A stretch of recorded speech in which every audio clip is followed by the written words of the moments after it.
우리가 방금 읽은 이 시편 34편을 구절을 한번 보시면 다윗이 아비멜렉 앞에서 미친 채 하다가 쫓겨나서 지은 시 그랬어요. 좀 우스꽝스러운 표현이죠. 뭔 얘기냐면 다윗이 왕이 되기 전에 한 7년 동안 사울 왕을 피해서 늘 도망을 다녔습니다. 절반 정도 한 3, 4년 동안은 유대 땅 안에 광야를 헤매면서 피신 생활을 하다가 이게 너무 집요하니까 가나안 땅에서 머물 수가 없는 거예요. 자꾸 누가 고자질을 하게 되니까 안정되지 못한 겁니다. 우리 같으면 뭐 애굽으로 내려가서 망명생활도 할 수 있고 북쪽으로 도망가서 아예 한적한 곳에 가서 한 세력을 이룰 수도 있지만 다윗은 가나안 땅을 떠나지 않겠다고 하는 일념이 있었던 것 같아요. 그래가지고 이제 결국 그가 택한 게 뭐냐면 지금의 가자 지구 블레셋 쪽으로 내려가서 이 시글락이라고 하는 곳에서 이제 피신 생활을 하게 되는데 과거에 다윗이 그들의 대단한 장군이었던 골리앗을 죽인 이력이 있잖아요. 그러니까 그들에게 있어서 다윗은 철천지 원수인 거예요. 정상적으로 가면 뭐 금방 잡혀서 죽을 판이죠. 그 양은 못 있는 거예요. 그때 이 다윗이 불가피하게 거짓으로 미친 척하면서 침을 흘리면서 형편없는 사람의 모양을 해가지고 피신하는 그런 상태에 있게 된 거죠. 여기도 그러니까 아비멜렉 앞에서 미친 채 하다가 그러니까 아무리 용맹스러운 다윗이지만 이 미친 사람 건드려서 뭐 하겠어요. 그건 불명예스럽죠. 그래서 이제 아비멜렉이 다윗을 천대하면서 내쫓는 상황이 벌어져요. 그게 안전하잖아요, 이제는. 왜냐하면 미친놈으로 취급을 받았으니까. 그러니까 그렇게 해서 이제 나와서 그 궁급한 가운데서 부른 노래가 시편 34편이라는 거예요. 이 상황에 대해서 여러분이 한번 그림을 그려보면 그가 비파를 타면서 이 노래를 불렀겠죠. 불렀을 때 이 가사가 의미하는 바가 뭘까? 이 내용을 쭉 읽는 중에 다윗이 하나님에 대한 그 믿음의 확신이라고 할까요? 신뢰성, 하나님을 향해서 많은 간구함이 이 시편 34편 속에 그대로 들어있죠. 다시 말해서 하나님을 향하는 경외감을 그대로 유지하고 있는 건강한 영적 상태를 그대로 보여주는 노래다. 이렇게 말할 수 있습니다. 자, 제가 설명이 길었는데요. 자, 오늘은 삶의 계자시 제 9단계로 들어왔습니다. 9단계. 거의 막바지인데요.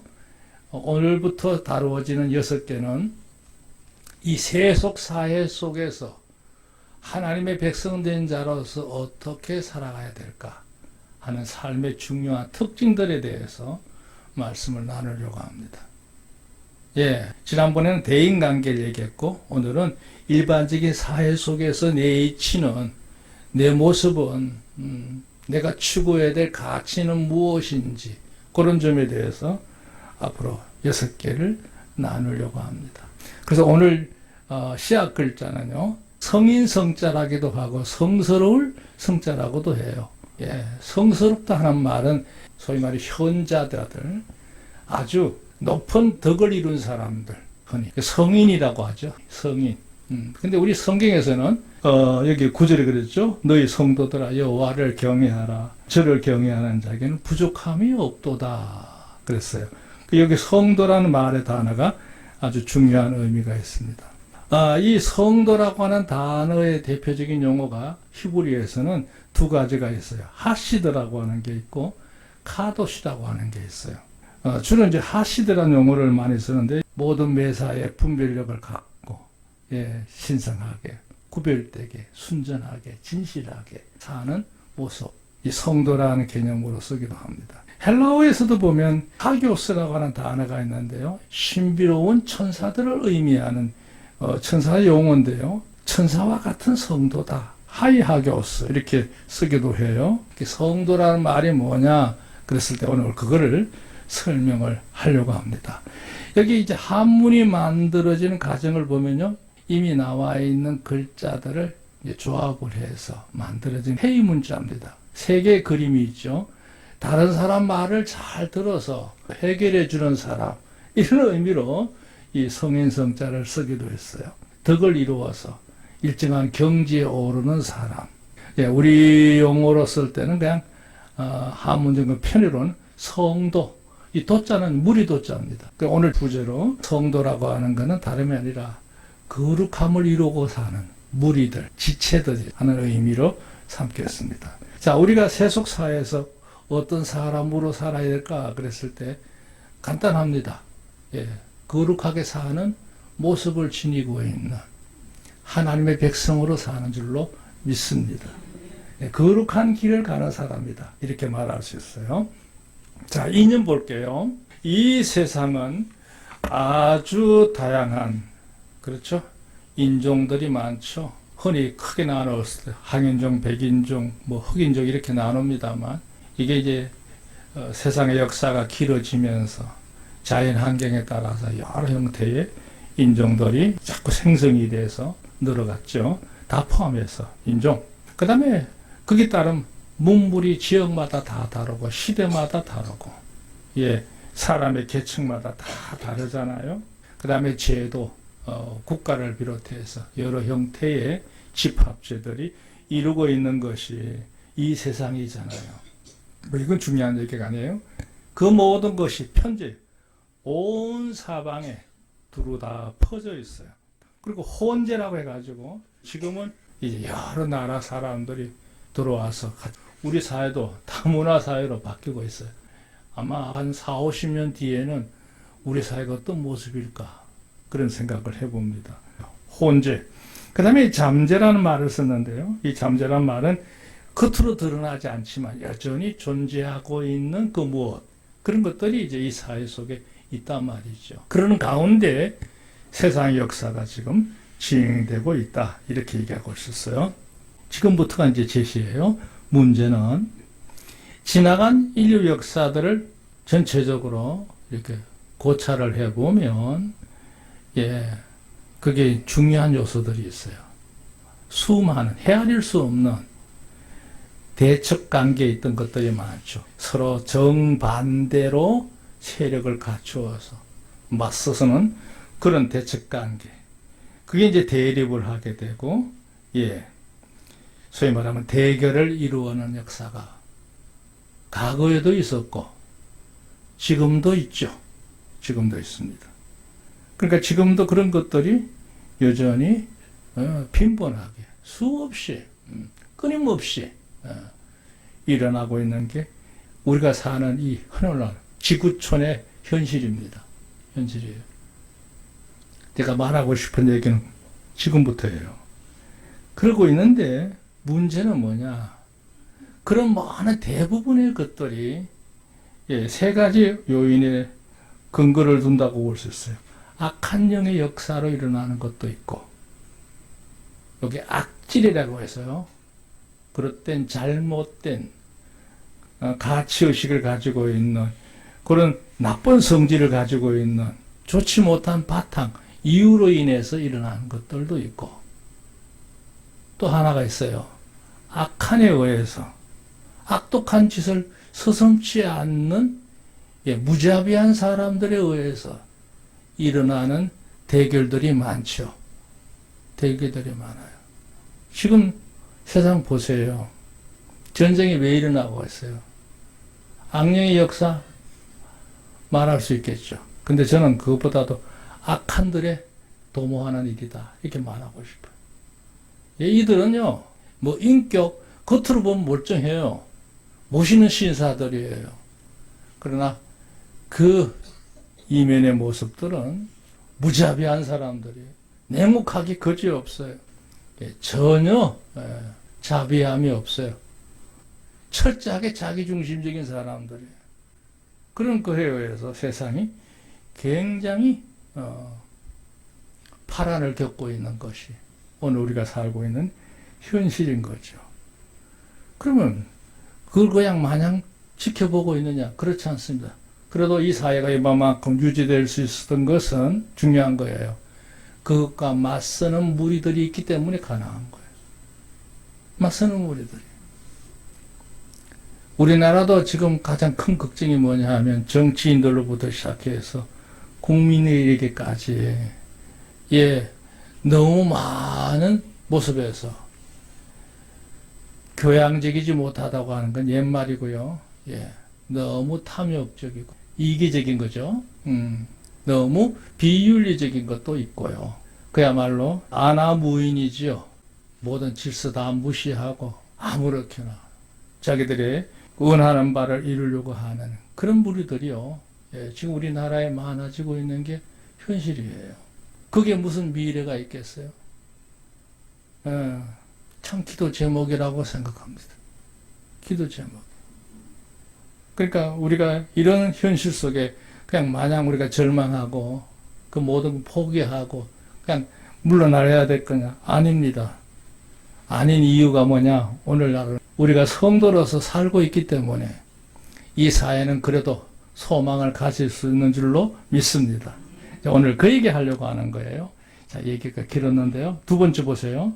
우리 그리스도인은 태초로부터 전전능하신 하나님의 섭리의 예정을 따라서 그렇죠. 하나님 세우신 계획이 있죠. 그리고 그 모든 걸 주관하시는 하나님의 주재하심이 있었어요. 그리고 그러한 가운데 하나님은 결국 구속의 모든 구원의 방편을 완성하셔서 하나님을 따르는 백성들로 하여금 올바른 길을 갈 수 있도록 길을 만들어 놓으셨잖아요. 우리는 바로 그 길을 가고 있는 하나님의 백성인 줄로 믿습니다. 그래서 우리 흔히 말할 때 성도라고 하는 거예요. 하나님이 예비한 특별한 길을 가고 있는 귀한 무리들, 거룩한 무리들이에요. 그래서 그걸 따라서 우리가 세 가지죠. 구원받은 자녀로 사는 거고 세상 속에서의 우리가 성도로 사는 거예요. 성도는요. 그 필요적인 요소가 교회가 아니에요. 세상이에요. 세상이 있기 때문에 우리가 성도로 사는 거예요. 악한들의 역사가 있기 때문에 우리의 성도의 몫이 필요한 거예요. 그리고 우리는 영원한 그 나라를 향해 가면서 순례의 길을 가는 영원한 서민인 줄로 믿습니다. 하나님의 백성, 영원한 시민으로 사는 자다. 그러므로 우리가 세 가지 필요해요. 진리의 사람이 되어야 되고요. 거듭나서 중생함 받은 하나님의 백성이라고 하는 이 확신 가운데서 진리와 믿음을 따라서 모든 보험사에서 현실을 정복하는 자유인이 되어야 될 줄로 믿습니다. 그런 자라서 자신에게 주어진 현실에 대해서 분량을 다하면서 내 본분을 따라 사는 것. 이게 바로 그리스도인이라고 하는 거죠. 성도다. 그 성도는 뭐냐? 진리와 중생과 자유한 자로서 자신에게 주어진 현실에서 내 분량을 따라 내 본분을 다하는 자다. 이렇게 정의를 내릴 수가 있습니다. 자, 오늘 얘기는요, 그렇게 어려운 얘기는 아니니까 그냥 평범하게 들으시면 되겠어요. 자, 우리 성도들이 세상을 살 때 어떤 모습으로 살아가야 될까? 그 일상적인 측면을 몇 가지를 한번 설명해 볼게요. 1번, 성도는 이 세상에서 가장 신성한 신분이다. 우리 이치는요, 뭐 사회적인 관점으로 볼 때 어떤 학벌이나 소유나 이런 거 아닙니다. 인간 그 자체로 놓고 봤을 때 내 이치는요, 아주 신성한 신분. 아까도 얘기한 것처럼 하나님과 연결된 자로 사느기 때문에 우리 이치는 간단한 이치가 아닙니다. 이거는 다른 무엇으로도 바꿀 수가 없어요. 두 번째, 따라서 거기에 따라 명예가 있어요. 상당한 위세가 우리에게 주어져 있어요. 그리고 우리가 마땅히 해야 될 책무가 있는 거예요. 그걸 가진 자가 바로 우리 성도라고 하는 거죠. 성도. 곧 그랬어요. 세속사계가 추구하는 그 어떠한 그 영예라는 말은 뭐냐면 영광스러운 명예를 말하는 건데요. 그런 거라든지 영달, 높은 지에 올라가게 되면 사람으로부터 뭐 존경받고 뭐 이런 거 있잖아요. 그런 것들 보다도 우리는 가져 이게 중요하죠. 하나님께 속한 자녀라고 하는 사실에 대해서 우리가 자부심을 갖고 감사하고 또 하나님과 연결되어 있는 신의 백성이라고 하는 사실에 대해서 감사하게 되고 또 내게는 하나님께서 바라시는 부여하신 특별한 사명이 주어져 있는 사신과 같은 존재다 하는 자로서 긍지를 가져야 된다 그랬어요. 자, 두 번째 볼까요? 성도는 기본적으로 세속적으로 진행되고 있는 여러 가지 전통이라든지 사상이라든지 풍속이라든지 뭐 이런 것들 있잖아요. 전래되고 있는 모든 것들. 그 다음에 많은 다수의 사람들이 동조가 돼가지고 움직이는 걸 말할 때 시조라기도 하고 사조라고도 하는데요. 예, 그 시대의 흐름, 사람들이 생각하는 가치관, 다 사조인데요. 그리고 인간 사회다 보니까 이 욕구를 중심으로 살다 보면 온갖 불법들이 난무하게 돼요. 그 제가 만행이라 썼는데요. 만행, 난행 다 이 말이에요. 그런 것들이 가득한 세상에 우리가 살고 있잖아요. 함께 뒤섞여 살고 있는데요. 이럴 때 우리가 성도로서 어떻게 살아야 되느냐? 여기 단호하게, 명확하게, 엄격하게 그거를 거부하는 거, 예, 받아들이지 않는 걸 말하는 거예요. 거각이라는 말은 이게 물리칠 각자거든요. 소위 말하면 단절하는 것뿐만 아니라 밀어내는 거. 예, 우리 삶에 쫙 파고 들어오니까요.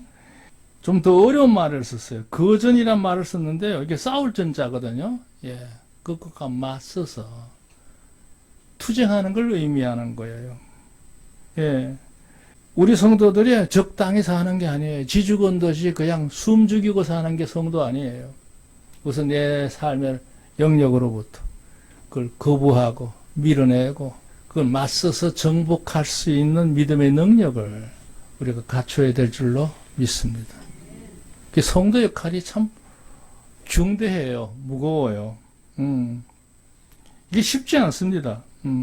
이는 그렇게 하려면 예, 깨끗하게 분별할 수 있는 분별력, 그 다음에 성숙한 지혜가 필요하고요.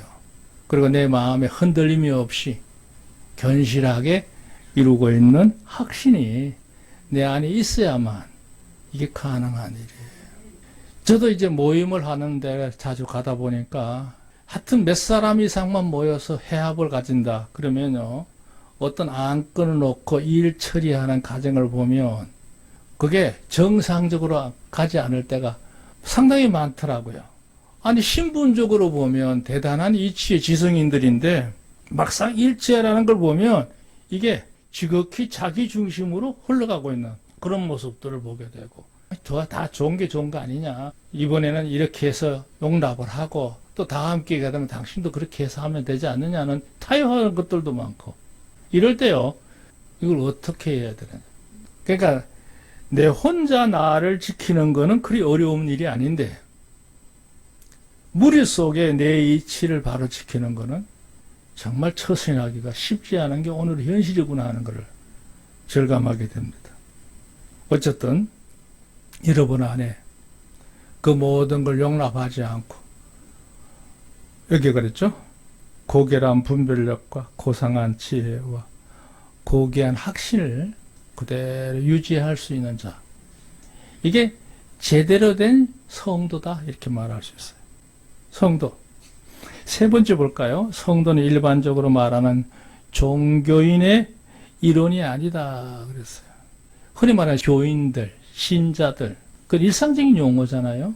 어떤 종교를 믿든 간에 그도 뭐 종교인이니까 교인이라고 할 수 있겠죠. 근데 우리에게 붙여진 호칭은 그보다 더 높습니다. 우리는 성도입니다. 거룩한 길을 가는 무리들이에요. 하나님과 연결된 백성인 줄로 믿습니다. 그러니까 이 사람들은 어떤 사람이야? 성도는 영적으로 영적인 지력을 갖고 있어요. 세상 학부를 말하는 게 아니고 진리에 대한 지식을 말하는 거예요. 거기에 대해서 공력을 열어요. 열심을 가져요. 그렇게 해서 자연적으로 이제 우리 안에 영성이 키워져서 영적인 권위가 이루어지는, 소위 말 영역이 이루어지는 거예요. 그게 따라서 이제 확실하게 나오는 능동적인 의식, 덕행, 책무를 통해서 우리가 하나 앞에 내실 있게 삶을 이루어가는 그리스도인들, 내실 있는 성도들, 이걸 이름하여 뭐라 하는지 아십니까? 이면적 그리스도인이라고 그래요. 이면적 그리스도인. 그 반대로 하나 더 있겠죠. 표면적 그리스도인이 있어요. 겉으로는 그리스도인이야. 교인이야. 성도라고 할 수 있어요. 그러나 하나님께서 보실 때 하나님과 실질적으로 연결되어 있는 진실한 연결되어 있는 성도. 그게 바로 이면적 그리스도인들이에요. 명목상 교인이 아니고 그야말로 하나 앞에 내면적으로 성숙되어서 하나님과 하나 된 연결된 성도로 사는 것. 이게 중요한 거예요. 흔히 성경에서 말하는 외식적 천민이 아니고 내면적으로 하나 앞에 진실하게 연결된 성도가 필요한 것이죠. 자, 네 번째 볼까요? 성도는 언제나 하나님의 전능하심과 은혜로운 손길과 눈길에 대하여 그 일상에서 늘 체험을 해요. 깨달아 알게 돼요. 여러분의 영성이 어떻게 유지됩니까? 물론 진리 지식을 먹어서 유지되기도 합니다만 중요한 요소 하나 더 있어요. 아, 하나님이 함께 하시는 거구나. 그걸 수시로 여러분이 깨달아져야 돼요. 느껴야 돼요.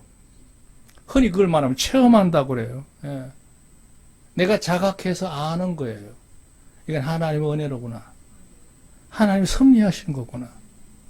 하나님이 가까이 계심을, 동행하고 계심을 우리가 느끼는 거, 깨달아 아는 거, 확신하는 거, 이게 중요하지 않겠습니까? 그게 이제 깨달아지게 되면 두 번째는 저절로 나오죠. 감사하게 돼요. 감사하게 돼요. 표현하는 거죠. 주여 감사합니다. 내 마음의 희열도 느끼게 되고, 기쁨이 만들어지지요. 그리고 기도도 생겨나게 되고, 하나님 앞에 영광 돌리고 싶은 충성하는 욕구도 이루어지게 되는 거예요. 이 감사의 욕구네요.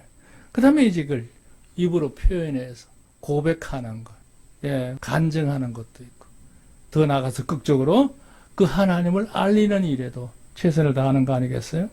다시 말해서 경배와 경건, 은혜와 은총, 성화와 소망의 순례길에서 전심을 다해서 달려가는 성도의 길을 가는 거다 그랬어요. 이게 성도의 모습이에요. 제가 문장을 만들어 놓고 보니까 어려운데요. 여러분 찬찬히 한번 다시 보시면서 묵상하시면 좋겠습니다. 자, 두 번째 대지 볼까요? 거룩함을 이루는 시민에 대해서, 성도들에 대해서 성경적인 개념의 표현인데요. 구약 시대와 갈보리 사건 이후의 복음 시대에 어떤 경우에 성도라고 하느냐 이거예요.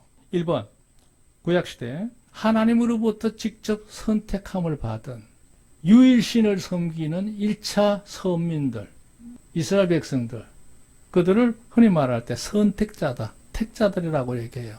여기서 말하는 택자는 그들만 데리고 간다는 뜻이 아니고 대표적으로 기준점으로 세워진 자라요.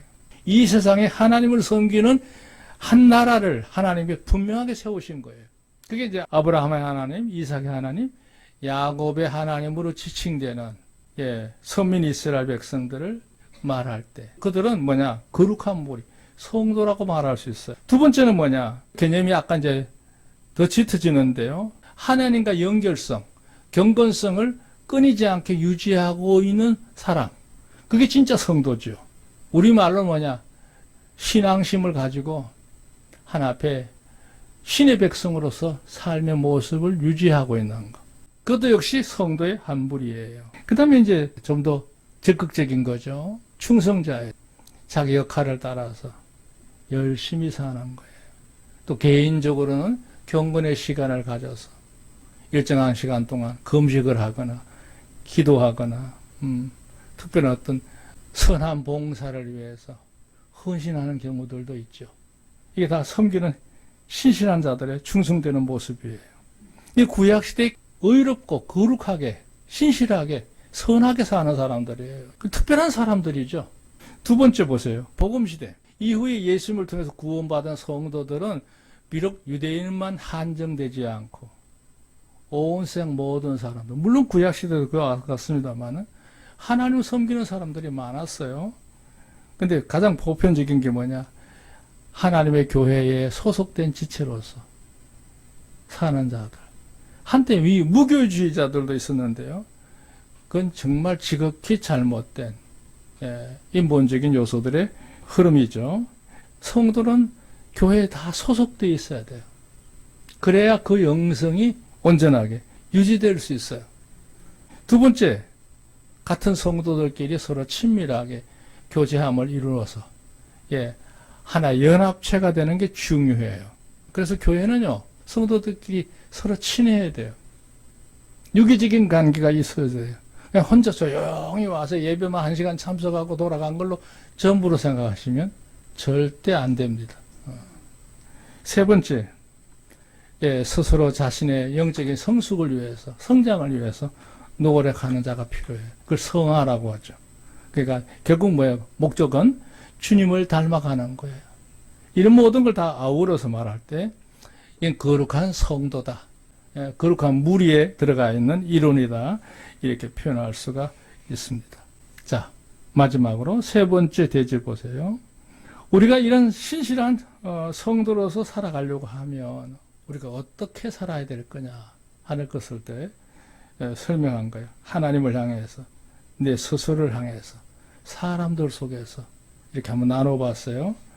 하나님을 향하여 송축한다. 당연히죠. 예배 행위죠. 경외심, 하나님을 두려워하는 마음, 하나님을 늘 사랑하는 마음, 하나님을 경외하는 마음, 하나님을 좋아하는 마음, 하나님을 바라보는 마음, 늘 주 앞에 건강하시기를 좀 축원합니다. 하나님의 필요성을 느끼는 게 중요해요. 세 번째, 당연히 하나님이 그렇게 경외하고 하나님을 좋아한다면, 하나님 앞에 신실하게 살고 싶다면 그분과 늘 교통하면서 많은 걸 주고받는 이 의뢰하는 관계, 교통하는 관계가 이루어지는 건 당연하겠죠. 기도 생활 꾸준히 하시는 거 매우 중요합니다. 하나님의 말씀을 매일 말이죠. 하루에 보통 이제 아침에 일어나서 한 석 장 내지 넉 장만 읽으면 1년에 성경 한도 가잖아요. 신구약 성경 전체가 1189장인데요. 한 석 장씩만 읽어도 돼요. 꾸준히 말씀을 읽어가면서 그 말씀을 읽다가 복을 받는 거야. 이게 어느 날 갑자기 이 말씀을 읽었는데 그날에 그 말씀이 그 축복된 어떤 선택의 핵심적인 역할을 할 때가 있다니까요. 사람이요 많이 하는 것 같지만 그렇지 않아요. 하나님의 말씀 가까이 하시기 바랍니다. 두 번째요, 스스로에 대해서 내 스스로 다짐하는 거예요.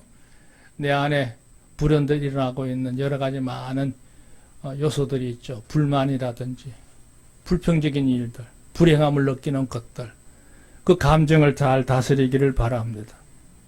두 번째, 내 삶을 가지런하게, 가능하면 간단하게, 깨끗하게 잘 구별하는 성별된 생활이 필요해요. 우리 생활에 질서가 없다 보면 성도로 살 수가 없어요. 그 다음에 이제 세 번째, 좀 고차원적인데요. 하나님의 고결한 그 의식의 세계를 하나하나 깨닫기를 힘쓰게 되면서 그 삶이 이제 내 안에 정착이 되도록 추구하는 삶이 필요합니다. 자, 이 두 가지가 이루어지게 되면 세 번째는 저절로 이루어지는 거예요. 사람들 속에서 어떤 사람으로 모습으로 살아가게 되느냐. 사람들이 그러한 사람을 좋아합니다. 존경합니다. 따르게 됩니다. 그리고 이제 그가 이제 사회 속에 나서서 봉사하게 되고 사람들에게 이렇게 여러 가지 모든 활동을 통해서 활동할 때 그 사회, 그 단체, 그 모든 관계를 변화시킬 수 있는 역사가 일어나요. 세 번째, 궁극적인 거죠. 하나님을 그로 하여금 섬길 수 있도록, 연결하게 할 수 있도록 전도도 하고 구원을 영접해서 구원받게 하면 더 이럴 데가 없겠죠. 그래서 우리 성도들이 해야 될 일이 세상에서 많습니다. 자, 거두절미하고 오늘 우리가 이 말씀에서 다루고자 하는 중요한 요소는 뭐냐? 우리는 세속 사회 속에서 우리의 이치는 거룩한 길을 가는 하나님의 시민인 줄로 믿습니다. 이 신성한 명예를, 이 고결한 신분을 우리가 절대 우리가 잃지 않도록 우리 자신을 잘 갖추가는 성도가 되시기를 주의 이름으로 축원합니다. 하나님의 은혜의 용사가 여러분과 함께 하시기를 바랍니다.